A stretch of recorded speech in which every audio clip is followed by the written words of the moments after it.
Jangan lupa like, comment, and subscribe channel YouTube TVRI Bengkulu dan nyalakan lonceng notifikasinya.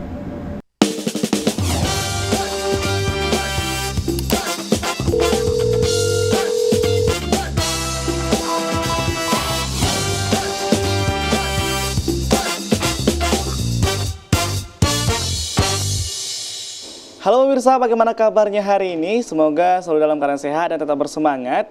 Hari ini berjumpa lagi bersama saya, Randy Supriyadi, dalam program acara Dokter Kito, Bersama Kita Sehat. Pemirsa di rumah, hari ini kita akan membahas topik yang sangat luar biasa sekali tentunya.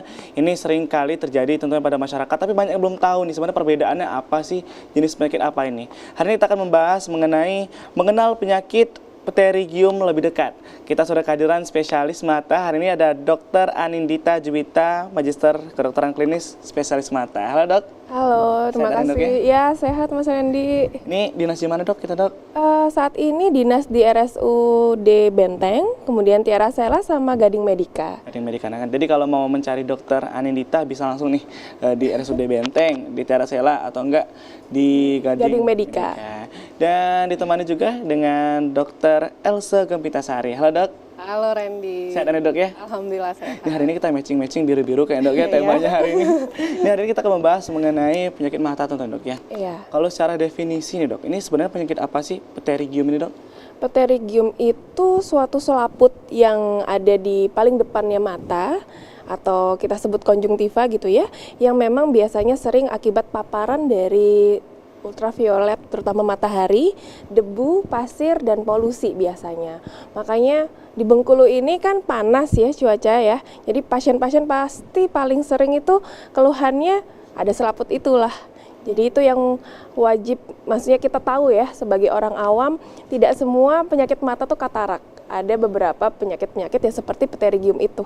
Oh, apalagi kalau kita di daerah Bengkulu ini, kalau di daerah pantai itu pasir semua dok ya, masuk mata kalau nggak ditutup mata, apalagi pengguna motor tentunya. Ini kalau untuk penyakit pterygium dok, untuk pengalaman sendiri dokter Elsa, itu ada nggak sih dok yang pernah ke puskesmas gitu? Ya, cukup banyak ya dok ya, Apalagi kan kalau sekarang kan kalau dengan BPJS harus ke puskesmas dulu atau klinik vaskes pertama seperti itu ya. Jadi sangat banyak dijumpai masyarakat kita yang pterygium. Cuman itu tadi dokter, seperti dokter Anindita katakan bahwa masyarakat itu belum tahu sebenarnya, kalau mereka sih bilangnya ada lemak dok di mata saya ini. Kayak terasa mengganjal-ganjal, terutama melihat seperti itu ya. Kita jelaskan pterygium, mereka kan belum paham ya. Paling saya menyebutnya ya tadi selaput atau memang ya ada sedikit lemak lah di dekat matanya. Kebanyakan masyarakat kita masih taunya katarak aja mata ya. Jadi kadang juga diedukasi ibu biar nggak makin parah ini pterygiumnya harus pakai kacamata, harus menghindari ultraviolet. Tapi kadang bandel juga sih. Mungkin dengan adanya dokter Anindita ya, semoga pemirsa TVRI lebih aware lagi untuk pterygium ini. Semoga saya tercerahkan hari ini kita ya mengenai penyakit pterygium ini. Memang ini banyak terjadi di masyarakat, tapi pada nggak tahu dok ya sebenarnya penyakit apa. Betul, ini untuk menghindari seperti apa, dan kita langsung aja ke Sarindia kita. Oke, terima kasih. Oke. Biar lebih jelas dok tentunya dok yang mengenai pterygium ini. Ya, ini sedikit pengenalan tentang pterygium ya. Jadi pterygium ini apa sih sebenarnya? Sebentar. Oke, Slide. kita slide lagi. Nggak bisa. Oke. Ya, ini. Jadi pterygium ini memang adanya daging tumbuh atau orang awam sering bilang atau selaput yang ada di mata kita. Jadi dia tuh berbentuk khasnya tuh segitiga. Jadi segitiga yang perlahan tumbuh ke arah tengah. Nah, ke arah tengah ini dia akan menutupi pupil namanya. Jadi pupil itu tempat masuknya cahaya tuh masuk sehingga kita bisa melihat. Nah, dia tuh juga pasti akan mengganggu kosmetik, apalagi nih wanita atau wanita muda yang biasanya terganggu. Kok mata saya ada selaputnya? Kok merah? Nah, inilah yang kita sebut pterygium atau daging tumbuh. Paling sering sebenarnya pterygium itu di cuaca-cuaca yang panas ya, di Bengkulu yang tadi saya bilang ya, karena dekat pantai juga, kemudian pasir, debu, dan biasanya memang di atas 40 tahun rata-rata yang kena pterygium itu.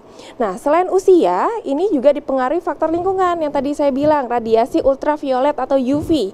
Makanya perlunya kacamata pelindung dan topi itu juga dipergunakan untuk mengurangi paparan dari ultraviolet.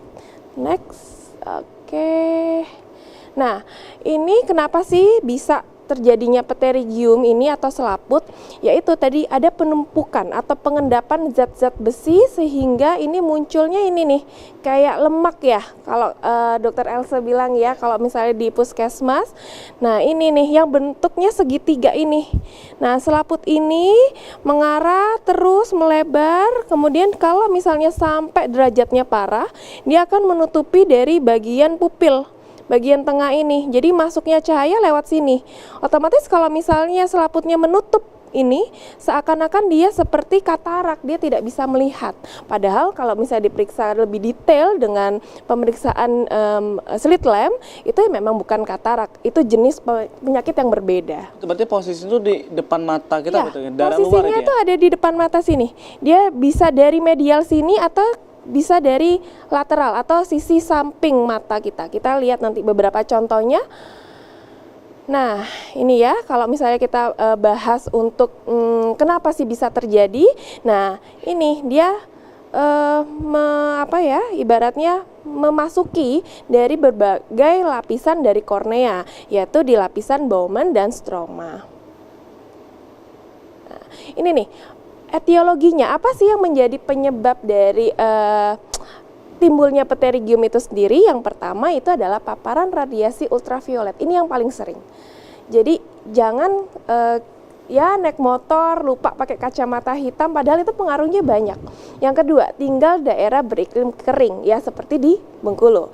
Kedua, banyaknya aktivitas luar ruangan. Sebenarnya untuk beberapa pasien atau orang ya tidak masalah untuk aktivitas di ruangan, tapi ada beberapa orang yang genetiknya memang mudah untuk terkena pterygium, ya pasti dia akan munculnya lebih cepat. Kemudian yang berikutnya adalah paparan debu atau pasir, kemudian bekerja di sektor pertambangan atau logam, karena ya sama aja, karena kena debu, kena paparan dari logam.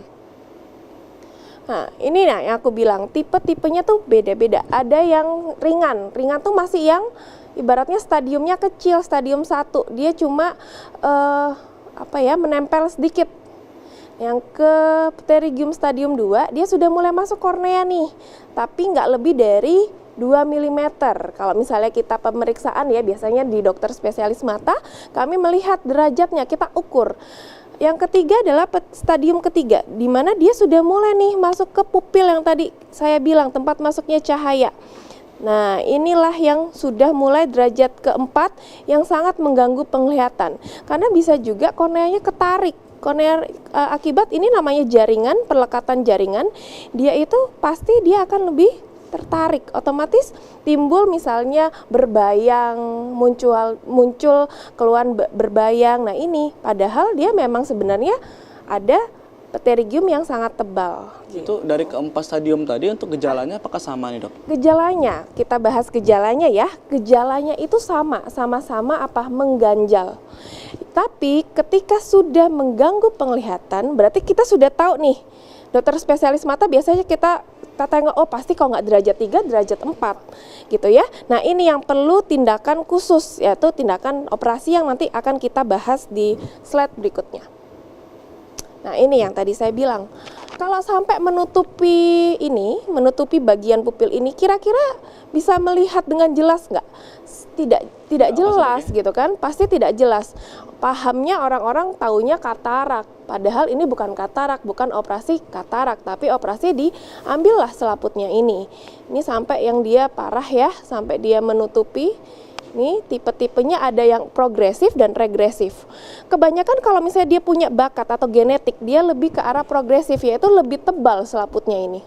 Lebih banyak mengandung vaskular-vaskular. Jadi dia gampang banget untuk menutup gitu ya. Nah, tidak cuma di bagian sisi tepi bagian hidung. Biasanya kan seringnya di sini nih, tapi juga jangan salah, ada juga yang dua-duanya kayak gini kena. Kiri kanan ya, Kiri Dok, ya? kanan, betul. Ini di satu mata, bisa nggak 2 mata? Bisa. Ya, tergantung lagi. Kalau derajatnya ini juga derajatnya progresif tadi, ya udah nutup. Nutup ibaratnya ya sama aja, penglihatannya terganggu. Apalagi kosmetiknya juga ya, untuk misalnya perempuan pasti kan nggak enak ini ya. Ada nggak dok kalau kurang dari 40 tahun? Ya ada, banyak juga kasus-kasusnya itu ya.